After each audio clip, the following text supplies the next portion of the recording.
All right, guys, so we're going to create our first app in Django. Okay, so again, apps, you have multiple apps per project. This is going to be the Pages app, which is going to take care of displaying the home page and the about page and any other static pages that you would want to create.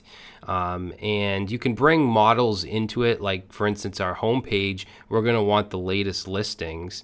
On our about page, we're going to want the realtors, and this stuff is going to come from the database. So what we can do is we can import models from the listings app or from the realtors app into pages so that we can display it.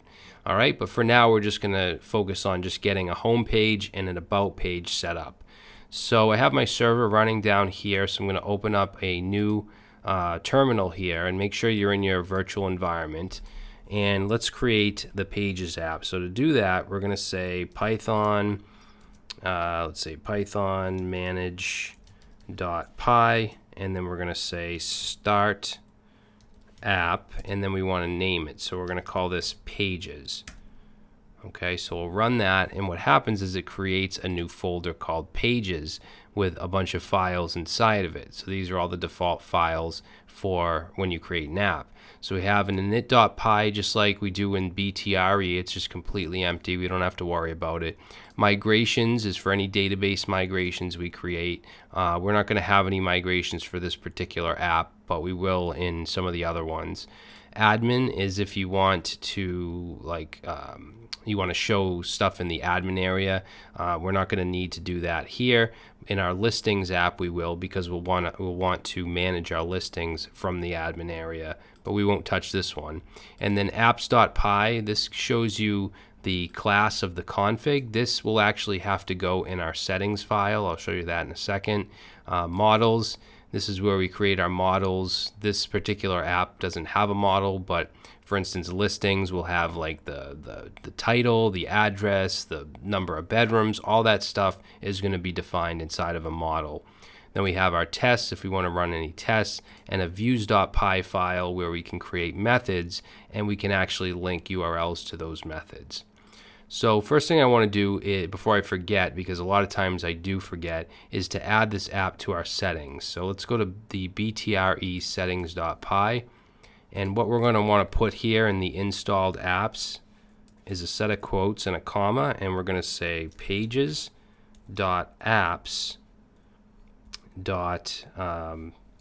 pages config.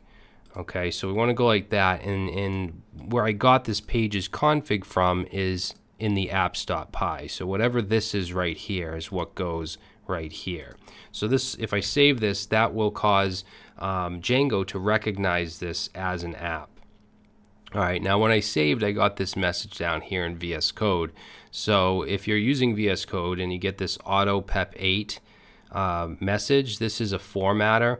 Now, if you just go ahead and click yes, I believe it installs it globally, and you're going to have some issues with paths and stuff. So what I would suggest doing is going to your terminal while you're in your virtual environment and then doing a pip install and then auto pep8 like that. And that should install it in your virtual environment. And if we close this up, let's just do a pip freeze. This can become a real pain in the butt. Yeah, you'll see now we have auto pep8, so hopefully we don't get that message anymore. All right, so let me just try to resave this and make sure that we don't get that. Okay, we don't. Good. All right, so let's close that up, and now what I want to do is create a urls.py file for this Pages app. So inside the Pages folder here, let's create a new file called urls.py. Okay, and we're going to have to bring in here, let's see, we're going to say from Django, so the main Django package, dot URLs, we want to import something called path. Okay, and if we look at the other urls.py file, you'll see that they do the same thing, because if you want to define a path like this, you have to actually bring that path package in. So back to the other urls.py, we want to then bring in the views, because the idea here is to have a path that or a URL or a path or route, whatever you want to call it, that is attached to a method inside this view file. Okay, so we want a URL for our home page. So to bring in the views, we want to say from all import views. Okay, and then down here we want to define URL patterns, just like the other file. Okay, so we'll set that to a list, and then let's say path, because we brought in path. And the path that I want is just nothing, which means the root path, like the home page. Okay, and a lot of frameworks and stuff, you'll see just slash, but we're just going to leave this empty. Okay, the second parameter is going to be the method we want to connect this to in the view. So we want to say views dot and then the method, which is going to be called index. And then the final parameter is going to be the name. Okay, we're going to set a name here to easily access this path, which we'll call index. Alright, so I'm going to save that. Now we're getting an error here, and it says that there's no index member. So basically we're getting this because there's no method called index inside the views file. So let's take care of that. Let's go to views, and we'll get rid of that line here. And actually, let me make this smaller. And then let's write a function. So we say def index. And when I say function or method, I'm using those interchangeably.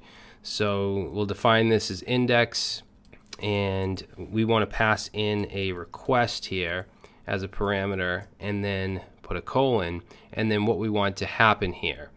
Now, ultimately, we want to render a template for the home page, but for now, I'm just going to bring in, we're going to say from Django.http, we want to import, let's say import HTTP response. And you can see we get these drop downs because we have the Python extension installed. And then in here, let's simply return, we'll say return HTTP response. And inside here, we'll just say, we can actually put HTML in here. We'll put in H1, and we'll say hello world. All right, and we'll save that. Okay, now this isn't going to work yet. If I go to our application, if it opens, where is it? Right here, and we reload, we still see this page, because what we need to do is we need to take this URLs.py file that we created, and we need, why are we still getting this error? Pages.views has no index member. It should. It does. That's weird. Oh, there we go. All right. Now we want to go to the other URLs.py, the main one in the BTRE folder, and I'm just going to get rid of all these comments because we don't need those. Okay, and we want to go right here. Let's go above this. We'll go above the admin and say path. Make sure you put a comma here, and then whatever we want the first segment of the URL to be for the Pages app. Now, I don't want it to be anything because I don't want to have to go to like pages/about or pages/anything. Otherwise, we would do that. I want to be able to just go to /about and just nothing for the home page, just slash. So we're actually going to leave this blank. Okay, for listings and stuff like that, then we'll have listings / or realtors, whatever the path may be. But in this case, I want to leave it blank. All right, and then we want to include. So we want to say include, and then inside quotes here, pages.urls. Okay, so we're essentially linking to the urls.py of the Pages app. If I save this, we're going to get an error. And the reason for that is because include, we actually need to bring that in because that's part of the Django URLs package. So we simply need to put a comma here and say we want to bring in include so that we can use it. And I'll save that, and now you'll see that error goes away. And now we should be able to access the index, okay, which should be just the home page because we left this blank. So let's check it out. Let's go to our, let's see, let's go here and reload, and there we go. So we're getting hello world. Now, obviously, we don't want to, if I go back to our views, we don't want to be putting our HTML inside here, like inside an HTTP response. We want to actually render a template. So in the next video, I'm going to show you how we can do that. We're going to create a templates folder, and we'll start to create a structure there so that we can add our HTML to be served instead of putting it right into a response like this. All right, so I'll see you in the next video.